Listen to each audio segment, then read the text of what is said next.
Gaby, ¿tú eres más de café solo, con leche, cortado? Yo soy de café todo el tiempo y de café solo. Lo que pasa es que lo bebo largo, tomo como café americano, entonces me preparo muchas tazas de café que voy soltando por toda la casa, o sea, voy dejando como miguitas por toda la casa, entonces pienso que bebo menos café del que preparo, pero tengo tazas de todos lados y además las colecciono, o sea, me encanta. Es tu vicio entonces, ¿no? Es mi vicio, el único que me queda, hija, así que es mi vicio. Qué maravilla de mujer que tengo hoy para tomarme un café. Hoy estoy con Gabriela Llanos, es periodista, escritora, ahora es también presentadora y productora de podcast. En cuestión de formatos de contar historias, Gaby, no hay ningún formato al que no te atrevas, ¿no? Pues la verdad es que tocando todos los palos, también son muchos años, Me ¿no? dejo locutora de radio también, que también... También, sí, la verdad que bueno, también son muchos años, ¿no? Que a veces digo, ¿cuántas cosas has hecho? Bueno, es que ya son años. Pero sí, me encanta además esto de podcaster, ¿no? Digo, bueno, pues mira, soy podcaster. ¿Qué te llevó a contar historias, Gaby? ¿Dónde empieza esa pasión por querer contar historias en el formato que sea? Mira, desde muy pequeñita, yo siempre le digo a todos mis alumnos de los talleres de escritura creativa que todos tenemos una capacidad para fabular desde pequeñitos. O sea, desde que haces una trastada en tu casa y tu madre te pregunta ¿quién quemó esta alfombra? Y tú dices, no, es que entró un marciano por la... Todos ya estamos desarrollando nuestra capacidad de fabulación, que es inherente al ser humano, ¿no? Entonces yo empecé desde muy pequeña, como todos, a inventarme mis historias, pero luego me di cuenta que me comunicaba mucho mejor con la gente escribiendo cuando quería decir algo, ¿no? Y además tiene toda su lógica, porque cuando nosotros escribimos, interpretamos, entendemos y organizamos. Entonces es una manera muy fácil de poner en claro tus ideas, de comprender el mundo, de comprenderte a ti, ¿no? Entonces, si yo qué sé, si te quería decir algo, te mandaba una carta. Si le quería decir algo a mi madre, le mandaba una carta. Y entonces empecé como a tener facilidad para escribir. Y luego ya vino la pasión también por familia de la radio, entonces me di cuenta que, bueno, que se podía contar historias reales o ficticias o mezclarlas y que, bueno, por ahí va a ir mi vida, ¿no? Qué maravilla. Has contado también cursos de escritura creativa, de comunicación, de oratoria, que también das. Sí. Y tienes una iniciativa que me parece pero maravillosa, Coordenadas Literarias, que haces viajes para... Eso es un lujo, sí. Una maravilla. Cuéntanos más sobre esa iniciativa. Eso es un lujo porque son los típicos viajes que a mí me gustaría hacer. Y bueno, entonces me pagan por hacerlos. Es decir, se ha convertido de un placer un negocio, que está muy bien. Y nosotros lo que hacemos es organizar experiencias donde la literatura es la brújula. Entonces, por ejemplo, hacemos Lorca, la Granada de Lorca. Entonces nos vamos al primer salón donde Lorca hizo el Festival de Cantejondo. Y entonces nos vamos a donde se inspiró la casa de Bernalda Alba. Luego pues nos vamos a la tumba de Machado en Collioure. O nos vamos no sé, a los castillos, al Quijote. Y entonces nos vamos a los molinos de viento. Gaby, qué maravilla. Acabamos de hacer uno muy bonito en Lisboa, que es con Saramago, Tabucchi y Pessoa. Y eso fue una belleza. Qué maravilla, porque es conectar con la literatura que casi la puedes tocar, ¿no? O sea, es tenerla ahí, ¿no? No, y además vas con, aparte un grupo obviamente lector, pero sobre todo a la gente le gusta mucho la experiencia. Cuando a veces vas y les cuentas cosas y leemos que está muy bien y hablamos, sí, pero el hecho de vivirlo, de imaginártelo, de tocarlo, de conocer de primera mano con expertos, porque siempre buscamos gente que sepa mucho del tema que estamos tratando, con lo cual te adentras en una aventura nueva y ves todas las aristas de la vida de un creador, ¿no? Está claro que los libros y las letras son tu vida, sí, porque tu vida gira en torno a eso. ¿En qué momento, Gaby, decides que te toca estudiar periodismo? Porque creo que los que tenemos pasión por escribir, cuando buscamos qué carrera hacer, nos toca un poco estudiar periodismo, ¿no? Porque es lo que hay. Es verdad. ¿O si has tenido esa pasión por la noticia y más periodística? Pues mira, la verdad, yo creo que el otro día me preguntaron que si le daba un consejo a gente joven en un evento de estos, en un colegio, y les dije, mira, la verdad es que dar un consejo es un poco más complicado, pero sí les desearía, ¿no?, que tuvieran la suerte que yo creo que tuve, que fue de descubrir mi vocación pronto, ¿no? Yo sabía que quería contar historias desde muy pequeñita, pero también tenía en la radio, ¿no?, en casa, ¿no? Mi padre era director de una emisora de radio en Argentina, entonces tenía la radio todo el rato, iba a verle, entonces me generaba mucha curiosidad y me atraía muchísimo ver esos estudios y ver la luz roja y ver cómo se transformaba todo el mundo dentro de ese estudio, la felicidad de mi padre cuando salía o entraba, cuando se encendía la luz roja del aire, ¿no? Entonces supe que también que quería hacer eso. Y obviamente pues la vía era estudiar periodismo, que creo que es una carrera muy bonita, quizá menos profunda. Si yo a veces digo que es como un gran océano de mucha extensión pero poca profundidad, entonces luego te toca a ti ir viendo por dónde quieres entrar y profundizarte. He hecho todo tipo de periodismo, también he hecho lo que tú dices, la noticia pura y dura, que si bien es la que menos me gusta, obviamente, también es cierto que la adrenalina de conseguirla, de contarla, de ser la primera en contarlo. Yo recuerdo mucho esa adrenalina en una redacción de lo tengo al personaje, ponlo por la línea no sé cuánto. O un jefe que tenía, el último jefe que tuve, que me decía, vete allí, pero si no consigues hablar con tal, no vuelvas. Y yo, vale. O sea, de buscarte la vida para conseguir ese testimonio, a mí me ponía mucho eso, me daba mucha adrenalina, sí. ¿Hay algún momento, Gaby, que recuerdes de tu carrera que dijeras, este momento fue como cumbre, como que me marcó la carrera? Que me marcó. Bueno, a ver, hubo dos momentos muy buenos en mi carrera como periodista, dices. Sí.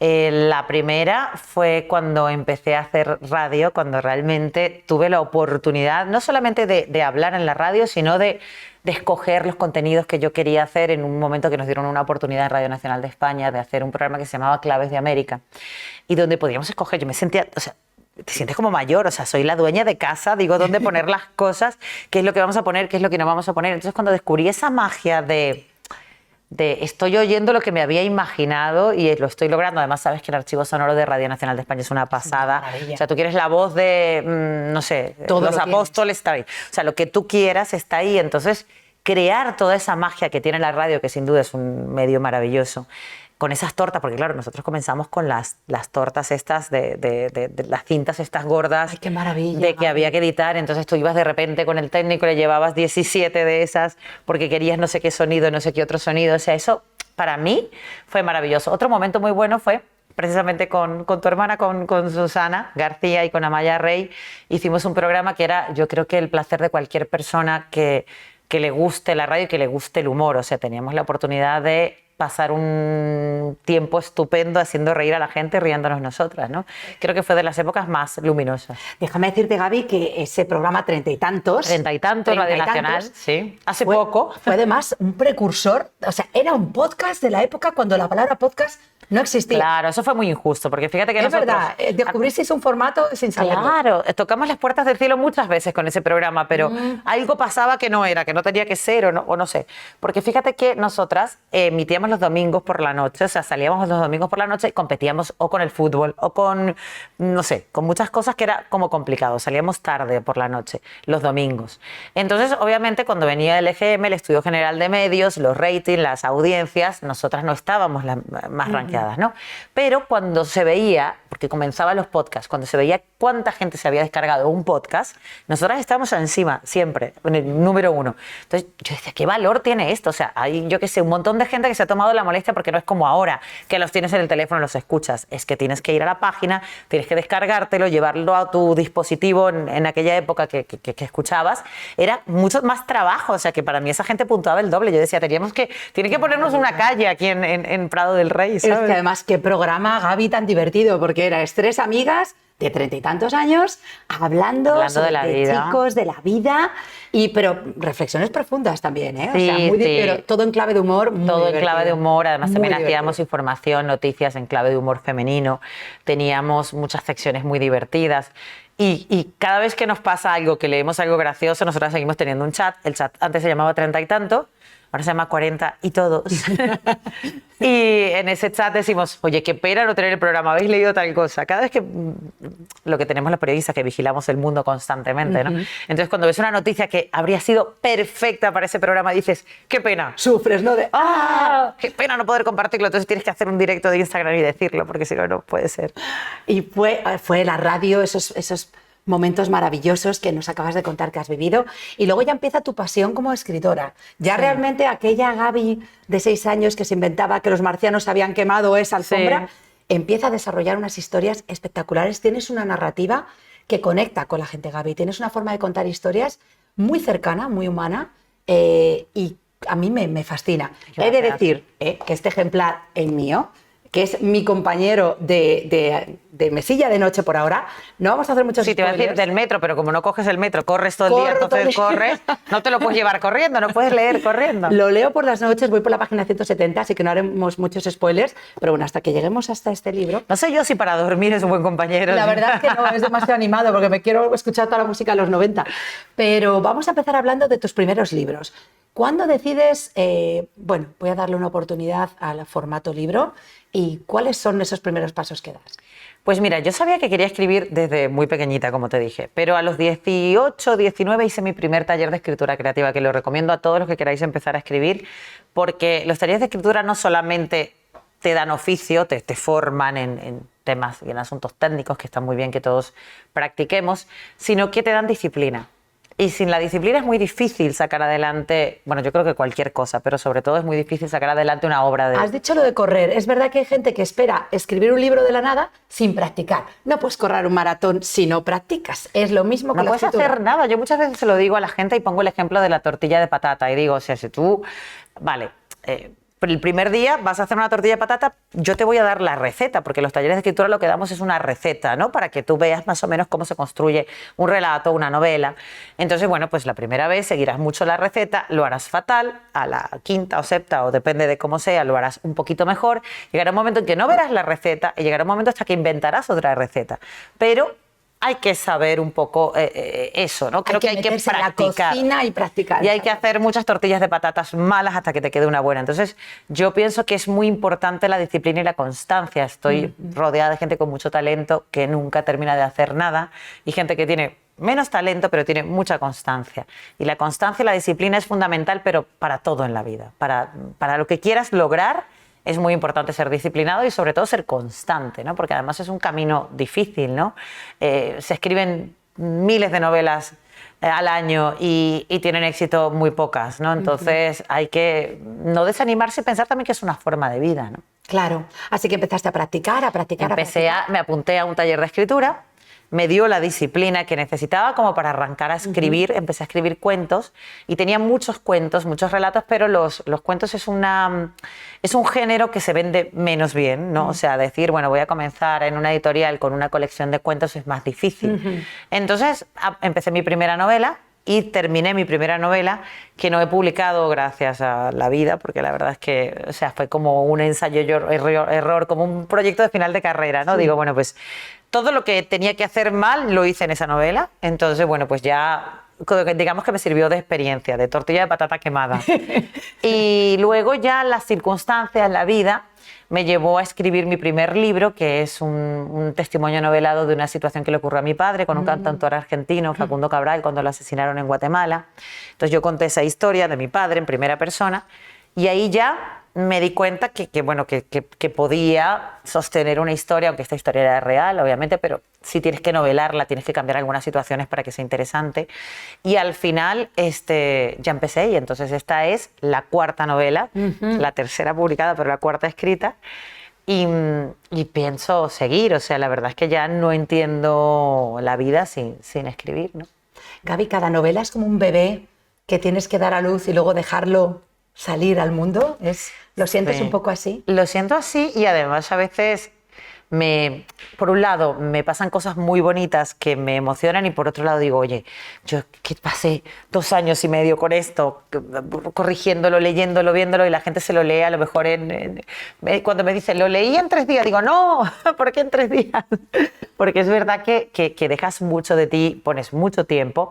Escribir una novela es todo menos romántico. La gente piensa que tú te sientas en tu casa, en tu despacho, donde estés y de repente te llega la musa y escribes y es todo maravilloso. No, la verdad es que se sufre mucho también y a veces es una labor de ingeniería porque tienes que ver más o menos cómo has conectado, cómo has ido cebando al personaje, que todo cuadre, que el tono sea el correcto, en fin, son muchas cosas, ¿no? Entonces es un trabajo que es duro, ¿no? Es un trabajo que hay que ponerse a ello.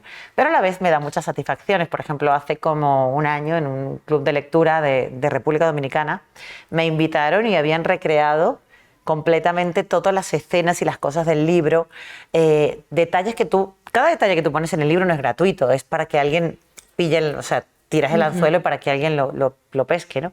Y efectivamente darme cuenta que habían pillado todas esas cosas, bueno, la vida fue plena. Oye, qué tributo tan bonito, ¿no? Qué momentazo. Cosas que eran detalles y que estaban ahí puestas, como el té que tomaban en no sé dónde, no sé cuánto, tal, la peluca de tal, el pendiente que se le perdió a tal. O sea, todo eso lo tenían puesto, era una cosa alucinante. Vamos a contar un poquito de la novela para que la audiencia que no la haya leído. Claro. Trata de una mujer, ¿no?, que va buscando a su padre, que fue un gran artista, un gran cantante de rock de los 90 y que desapareció. Sí. Entonces, a través de esto nos llevas a un viaje maravilloso en los 90. En los 90. Además nos llevas con música. Has preparado un playlist para que no nos olvidemos de los temazos de los 90. Cuéntanos un poquito más sobre esta novela. Sí, en realidad, bueno, es una novela coral, porque si bien el protagonista o los protagonistas son padre e hija, es la historia de Peter Rus. Peter Rus fue la estrella de todo ficción, ¿no?, en los años 90 en España, y el día de su concierto más importante, el 1 de septiembre de 1997, en un concierto en el Vicente Calderón, desaparece. 23 años después le encuentra a su hija, Lola. Él está en una mansión en Belgravia, en el barrio más caro no solo de Londres, sino del mundo, e inválido. Entonces ella tiene muchas preguntas, ¿no?, de por qué no me educaste, quién es mi madre, por qué soy adoptada. Y él le dice que le va a contar todo, pero primero quiere que le conozca a él o al que fue en ese momento. Entonces le entrega un cuaderno de partituras, que en realidad es un diario íntimo, en donde él va contando todas las circunstancias que ocurrieron alrededor de esa desaparición de él, ¿no?, desde el principio. Y convocan para esa reconstrucción a todos esos personajes que satelitaron en la vida del músico en los años 90, o sea, la exnovia, la madrastra, el hermano, el mejor amigo, la groupie de ese momento, en fin, o sea, todos se congregan en Londres y, bueno, cada quien tiene su visión de la historia, ¿no? Yo creo que más bien es una historia de identidad, ¿no?, de los sí y de los no que damos entre los 20 y los 30 años y cómo eso te determina la vida, ¿no? Una maravilla. ¿Cómo se te ocurrió la idea de esta novela? Pues Gaby, ¿hay algo histórico tuyo ahí dentro? Bueno, mucho, claro, porque además los 90 los viví yo aquí en España, entonces hay mucho de... También hay muchas referencias de esa época, ¿no? Yo siempre digo que, bueno, nosotros, la generación X, fuimos la última generación analógica, o sea, con nosotros comenzó Internet, el Messenger, los móviles. O sea, yo recuerdo haber sido relaciones públicas en lo que llamaban la Costa Castellana, en todas esas terrazas que había en la Castellana. Y me acuerdo que nosotros regalábamos teléfonos móviles porque la gente compraba y no tenía con quién hablar. Entonces era como, bueno, toma. O sea, millones de cosas que cambiaron el mundo. Gente que nos escuche y dirá, estas mujeres son del Jurásico. Pero no hace tanto de esto, Gaby, no hace tanto, y además no hace tanto, pero ha pasado mucho. O sea, han pasado demasiadas cosas. Se ha evolucionado muy rápido, claro, y de una manera muy diferente a como nosotros vivimos esa época de los 90. Con nosotros cambiaron muchísimas cosas. Además, entramos en Europa, el muro de Berlín, es verdad, el euro. Está lleno de relatos. Está lleno de referencias noventeras que cambiaron, que, o sea, fue una década muy importante en muchas cosas, ¿no?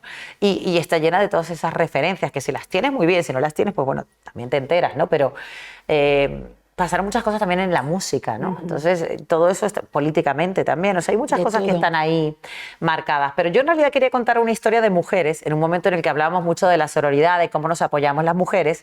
Yo dije, voy a contar una cosa totalmente diferente, o sea, de cómo dos mujeres se llevan fatal y se hacen una cantidad de perrerías. Entonces me acuerdo que me puse a ver y a leer mucho sobre Joan Crawford y Bette Davis en la película que fue de Baby Jane, que si no la habéis visto, bueno, esa sí es que es del Jurásico, pero es pues muy una buena. Del cine.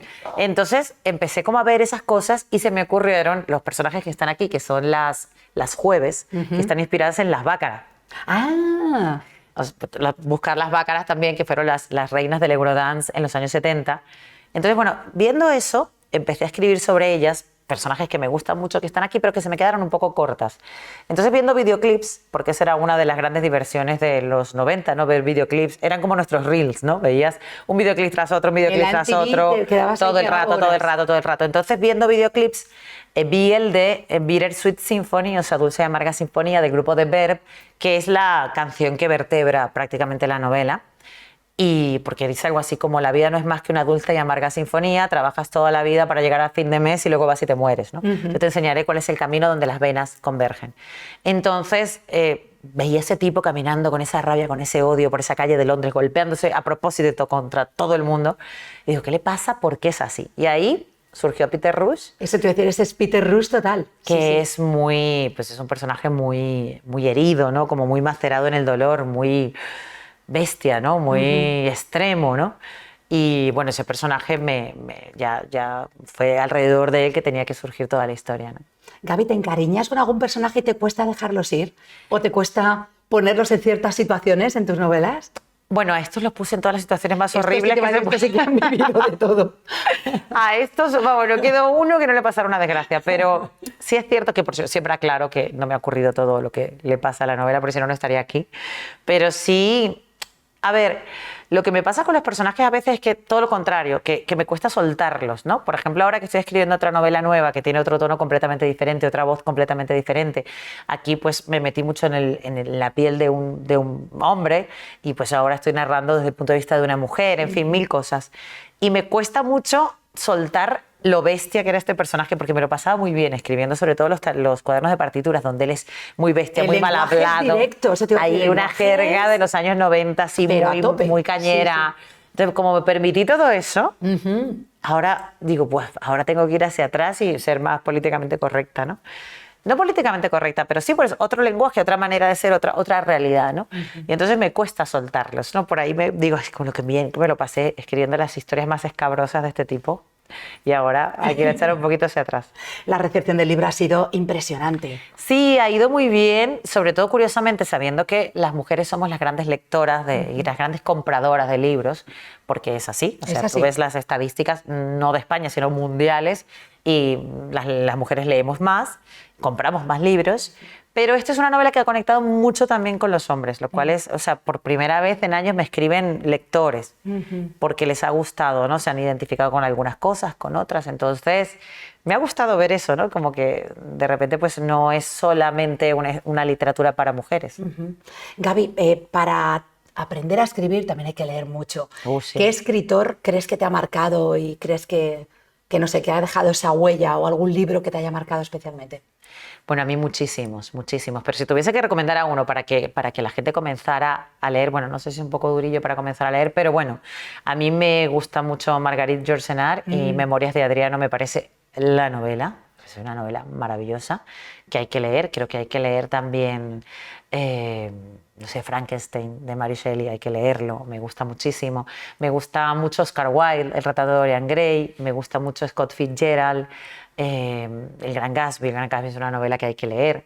Ya de españoles, bueno, pues Aramburu me gusta muchísimo, me gusta Rosa Montero un montón también. Bueno, tengo muchas amigas escritoras que también, si las menciono a todas, me quedaría mal con alguna, pero creo que se está haciendo muy buena literatura aquí. Me gusta mucho Claudia Piñeiro, que es argentina, que es la autora de La viuda de los jueves y de Betty Boo, que es excelente. Me gustan mucho los cuentos. Cheever, Raymond Carver, Queen Monceau, me gusta mucho. Catherine Mansfield, bueno, pues te puedo decir. Nos has dado un montón de ideas. Un montón. Si no conoce a alguno de los autores, para tirar de ese hilo y un montón de libros, pero que son clave, ¿no, Gaby? O sea, clave. Sí, sobre todo porque, por ejemplo, la gente cuando comienza un club de lectura a veces está un poco perdido y dice, vale, muy bien, ¿qué leo? Claro, a veces yo no estoy en contra para nada y ojalá yo mañana hiciera un bestseller y todo el mundo se lo comprara, pero entiendo que de repente a lo mejor el último bestseller no te va a dar una buena conversación, porque realmente lo que vale la pena de un club de lectura es esa charla que vas a tener después, porque cada libro es un ancla a una situación o a un tema de interés humano, ¿no?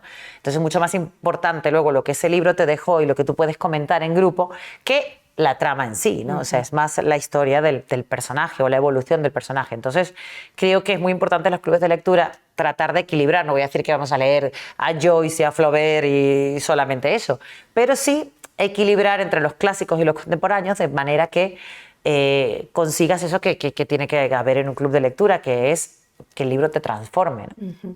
¿Cómo ves la situación de la literatura actual, Gaby? ¿Y la gente lee? ¿Te preocupa que la falta de lectura? ¿Cómo lo ves en los jóvenes? ¿Tienes 2 sobrinos jóvenes? Pues mira, curiosamente, y está comprobado en la última feria del libro, o sea, la gente está comprando muchos libros, leyendo mucho. Hay un auge muy grande de la literatura juvenil, romántica. Hay auge del papel. Sí. Yo noto que la gente joven quiere papel. Sí, quiere papel. O leer el libro, quiere sentirlo, sí. Y lo digital se está quedando un poco de lado, ¿no? Sí, es un buen momento para la literatura romántica, juvenil, para la literatura negra, o sea, para la novela negra. Sí, hay mucho. Se está publicando mucho. De hecho, creo que se está publicando un montón. Que a veces, ¿sabes? Pasamos así por encima, por el stand de novedades, porque se publica mucho, mucho, lo cual está muy bien, ¿no? Yo lo que creo es que es importante que la gente lea, pero ya no solamente por el hecho de ser más culto o decir que leo como pose, sino porque realmente es el único ejercicio que tiene el cerebro. Así como hablamos de correr o de entrenar o de que estamos hablando ahora de para que no me duela la hernia tengo que entrenar fuerza, pues es lo mismo con el cerebro. Leer ficción es el único entrenamiento que tiene el cerebro, porque cuando tú lees para aprender, primero que cuando leemos para buscar un dato leemos por encima, ¿no? Estamos como muy así por el hipertexto. Y cuando leemos para informarnos estamos memorizando quizá a veces. Pero cuando leemos simplemente por el hecho de entrar en esta historia, porque la gente que lee no quiere sentir que está leyendo, quiere sentir que se metió en ese mundo. Tal cual. Y eso es lo único que te enfoca realmente, que tú no puedes hacer, tú estás leyendo un libro, no puedes hacer 4 cosas, el multitasking se acaba. Cuando estás haciendo otras, sí, haces mucho, cambias mucho de atención muchas veces, pero con el libro no se puede. Entonces lo recomiendo también hasta por un tema de salud, ¿no? De salud mental, ¿sabes? Gaby, estoy tan metida en la conversación que ni me he acordado del café. Ah, Tómate vale, el café. Que te va a quedar frío. Sí, esto no puede ser. Es que si no, se nos olvida el café. No me puedo despedir de ti sin comentar que eres una ciudadana del mundo. Sí. Has vivido y trabajado en España, en Venezuela, en Argentina y en República Dominicana. Sí. Todo eso... Y en Colombia, no sin vivir, pero sí trabajar. Fíjate, todo eso me imagino que entra en una gran mochila que llevas de vivencias y te influye a la hora de escribir, me imagino. Bueno, me influye en la forma de ser, ¿no? Yo creo que si algo determina mi vida, sin duda, es ser inmigrante, ¿no? Porque al final eres como de ningún lado, ¿no? Y me pasa siempre que la gente me dice, ¿pero de dónde eres? Porque no te pillo el acento. Yo digo, ya, es que no sé qué decirte. O sea, además pasé épocas muy determinadas y muy importantes de la vida en diferentes países. O sea, los primeros 7 años, que yo digo que es donde se forma el mapa emocional, donde se forman las emociones, es como el calcio, ¿no? Donde realmente te formas, los pasé en Argentina. Luego ya la adolescencia y todo esto lo pasé en Caracas, que además es cuando estás encontrándote y todo te da un poco de rabia, pero a la vez no, pero tal. Y luego ya esa primera juventud importante, que yo digo que puntúa el doble, es en España, ¿no? En Madrid. Y bueno, pues desde hace 9 años estoy en República Dominicana, yendo y viniendo, pero bueno, mi base está allí. Entonces, claro, siempre que te vas a un sitio nuevo pierdes las referencias. La gente no sabe quiénes son tus padres, a qué colegio fuiste, a qué universidad fuiste, en qué zona de esas cosas que te determinan, ¿no? En qué zona de la ciudad viviste, por dónde te movías. Nadie lo sabe. Entonces es curioso porque pierdes las referencias, tienes que crearte unas nuevas y a veces son oportunidades como para ser la persona que quieras ser, ¿no? Depende de dónde, ¿no? Sabiendo que uno es según quién, cada mudanza te da esa oportunidad, ¿no? ¡Qué maravilla!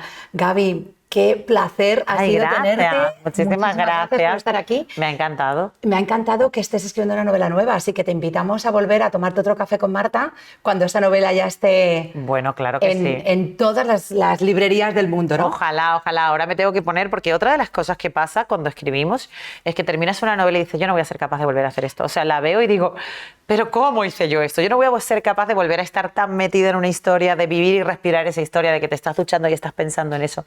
No voy a ser capaz, porque cuesta al principio otra vez volver a esa disciplina, volver a esa obsesión casi, ¿no?